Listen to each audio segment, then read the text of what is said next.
Babasahin ko muna ang ilang talata sa banal na kasulatan sa Ebanghelyo ng ating Panginoon ayon kay San Juan sa kabanatang 6, mga talatang 1 hanggang talatang 14. Ganito ang ating mababasa.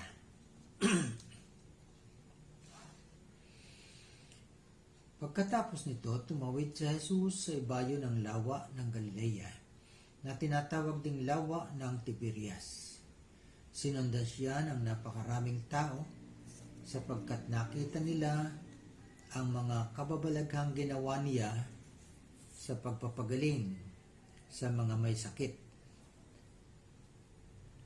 Umahon si Jesus sa burol, kasama ang kanyang mga alagad, at naupo roon. Malapit na noon ang pista ng Paskwa ng mga Hudyo. Tumanaw si Jesus at nakita niyang dumarating ang napakaraming tao. Tinanong niya si Felipe, "Saan tayo bibili ng tinapay upang makakain ang mga taong ito?" Sinabi niya ito para subukin si Felipe, sapagkat alam ni Jesus ang kanyang gagawin. Sumagot si Felipe, "Kahit na po halagang 200 denaryong tinapay ang bilhin ay di sapat para makakain ng tigkakaunti ang mga tao." Sinabi ng isa sa kanyang mga alagad, si Andres, na kapatid ni Simon Pedro, "Mayroon po ritong isang batang lalaki na may dalang 5 tinapay na sibada at 2 isda. Ngunit gaano ito sa ganito karaming tao? Paupuin ninyo sila," wika ni Jesus. Madamo sa lugar na yon, umupo ang lahat. Humigit kumulang sa 5,000 ang mga lalaki. Kinuha ni Jesus ang tinapay at matapos magpasalamat sa Diyos, ay pinamahagi sa mga ito, sa mga taong naroon. Gayon din ang ginawa niya sa isda. Binigyan ang lahat hanggat gusto nila. At nang makakain na sila, sinabi niya sa mga alagad, "Tipunin ninyo ang lumabis para hindi masayang." Gayon nga ang ginawa nila, at nakapuno sila ng 12 bakol. Nang makita ng mga tao ang kababalaghang ginawa ni Jesus, sinabi nila, "Tunay na ito ang propetang paririto sa sanlibutan." Pinagpala ng Diyos ang pagkabasa ng bahagi ng kasulatan.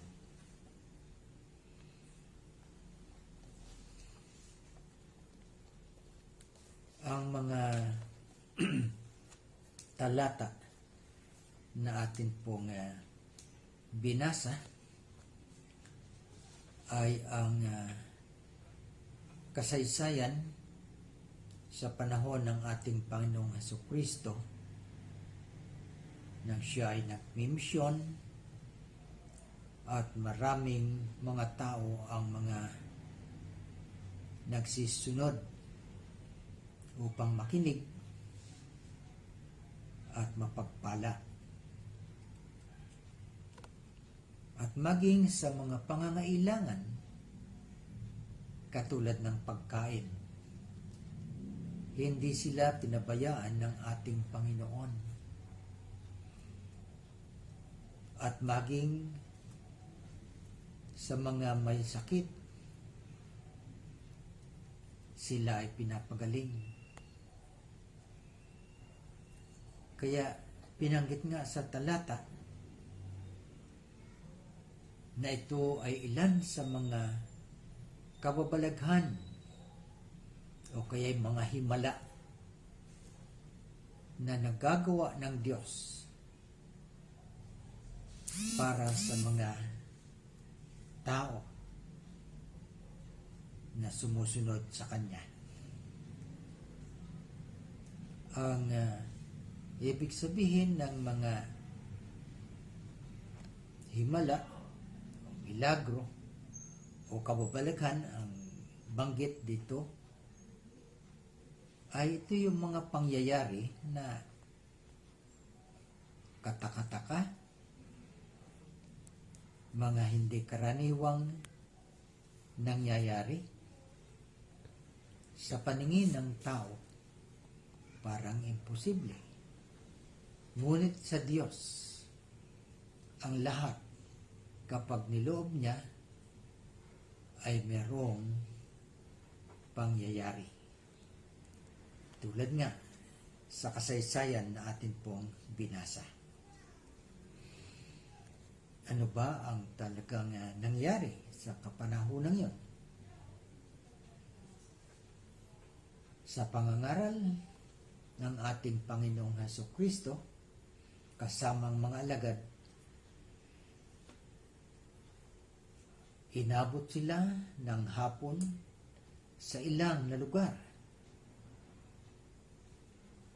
at nag-alaala ang Panginoong Hesukristo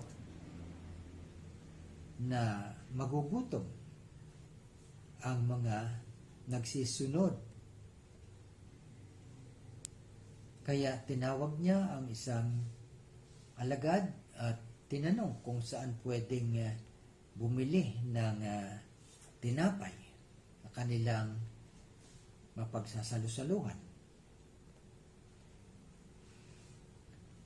At ang unang alagad na tinawag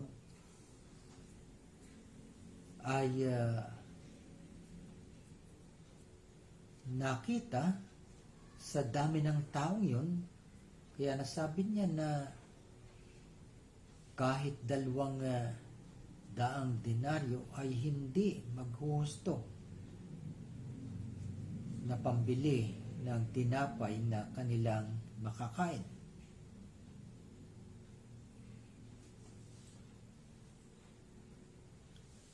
Kaya medyo negatibo ang tugon. Ngunit may isa namang alagad na lumapit at mayroong positibong pananaw. Kaya nagsabi siya na maghahanap siya, baka mayroong may dalang pagkain at pwedeng ipamahagi. At sa kanyang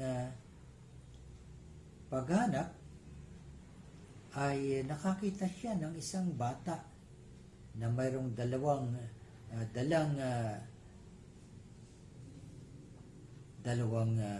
isda at 5 tinapay.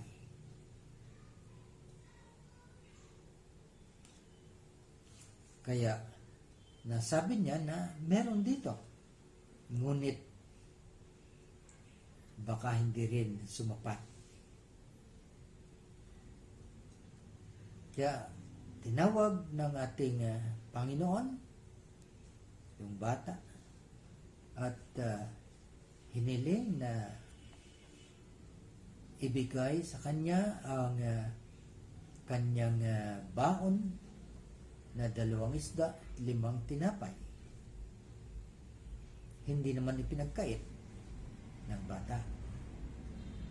Kaya nanalangin ang Panginoong Hesus at matapos na maipanalangin ang 5 tinapay, 2 isda ay ipinamahagi sa lahat.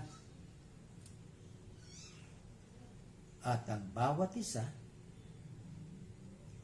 ay kumain at nabusog. At matapos na sila ay kumain, ay sinabi ng ating Panginoon na tipunin ang mga natira upang hindi masayang. At ang natipon ay marami. Ang sabi nga, umabot pa ng 12 bakol. Yun ang himala o kababalaghan na naganap. Paano ba nangyayari ang mga himala o kababalaghan? Una, ito ay nagaganap kapag ang mga tao ay merong positibong kaisipan.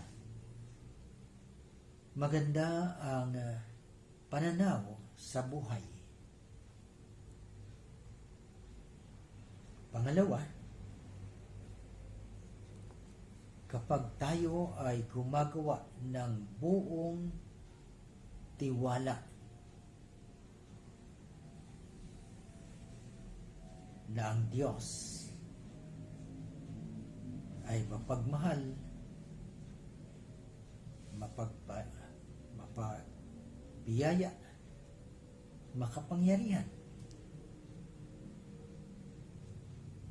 Ganon din ang kailangan ay huwag nating mamaliitin. Kahit bata, pwedeng gamitin ng Diyos sa paggawa ng himala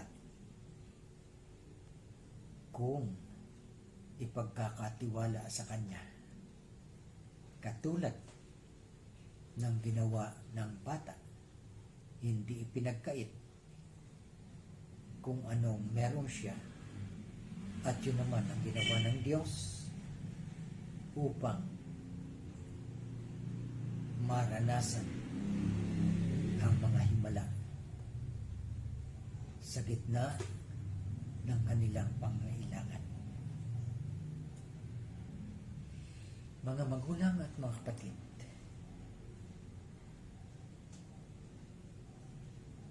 sa mga nagaganap sa ating kapanahunan, sa maraming mga problema, mga sakit na kinatatakutan ng buong sanlibutan, mga kahirapang nararanasan,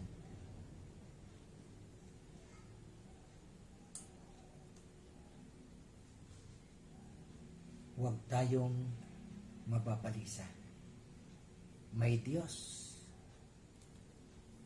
na mapaghimala, makapangyarihan, gumagawa para sa ikabubuti ng mga anak, sa mga lubos na nagtitiwala. Kaya sa ating kapanahunan, umasa tayo. Maraming himala na gagawin ng Diyos sa buhay ng mga tao na lubos ang pagtitiwala. Katulad ng pangyayari sa kanyang kapanahunan, ang kanyang pagpapakain sa 5,000 mga tao sa magitan ng 2 isda at 5 tinapay. Lahat nabusog, nabiyayaan, at lumapis pa. Yan ang Diyos ng himala, pagpapala, pag-ibig. Sa pangalan ng Ama, ng Anak, ng Espiritu Santo. Amen. Tayo po'y sandaling manalangin. O Diyos na makapangyarihan sa lahat, muli kaming sa inyo ay lumalapit Nagpapasalamat sa Diyos ng pag-ibig, Diyos na mapagpala, Diyos na mapaghimala. Maraming salamat po. Patuloy na kami ay umaasa sa mga himala, pagpapalang ipagkakaloob nyo sa kapanahonang ito, sa gitna ng pandemya. Naniniwala kami ang inyong himala, kababalaghan ay patuloy na aming mararanasan. Ito po muli ang dalangin at pasasalamat sa Amang mapagpala, Panginoong Kristo mapagmahal, banal na Espiritong pumapatnubay. Amen.